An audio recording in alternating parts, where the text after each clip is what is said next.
గతంలో రాష్ట్రంలో కానీ ఉమ్మడి రాష్ట్రంలో కానీ విభజిత ఆంధ్రప్రదేశ్ రాష్ట్రంలో కానీ దళితుల మీద, బీసీల మీద, మైనార్టీల మీద జరిగిన దమనకాండ కళ్ళారా చూసిన, కనీసం స్పందించని, కనీసం పెదవి విప్పని ఒక ఎమ్మెల్సీ ఏకంగా దళిత డ్రైవర్ సుబ్రహ్మణ్యాన్ని శవాన్ని డోర్ డెలివరీ చేసిన వ్యక్తిని నేటికి మీ పార్టీలో పెట్టుకుని, డ్రైవర్ ఉదంతం కాకుండా దళిత డాక్టర్ సుధాకర్ విషయంలో ఎంత అమానవీయంగా పనిచేసింది.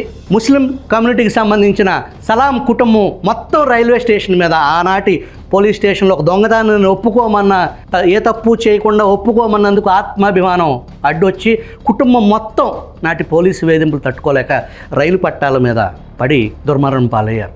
ఏనాడు ఎక్కడ ఏ దమనకాండ జరిగినా నాకు సంబంధం లేదు, అదేదో పక్క దేశంలో జరిగింది అన్నట్టు మౌనముని పాత్ర పోషించిన ఈ ఎమ్మెల్యే నాడు ముఖ్యమంత్రిగా ఉన్నప్పుడు ఈ రాష్ట్రంలో జరిగిన హింస ప్రజలు నిశ్చితంగా గమనించి భయం గుప్పిట్లోకి వెళ్ళిపోయి ఓటు రూపాన వాళ్ళ భయాన్ని, వాళ్ళ విజయాన్ని, వాళ్ళు కోరుకున్న ప్రభుత్వాన్ని నాటి పాలెగాడిని 11 సీట్లకే పరిమితం చేసి కూటమి పార్టీలకి ఘన విజయాన్ని సాధించి పెట్టారు.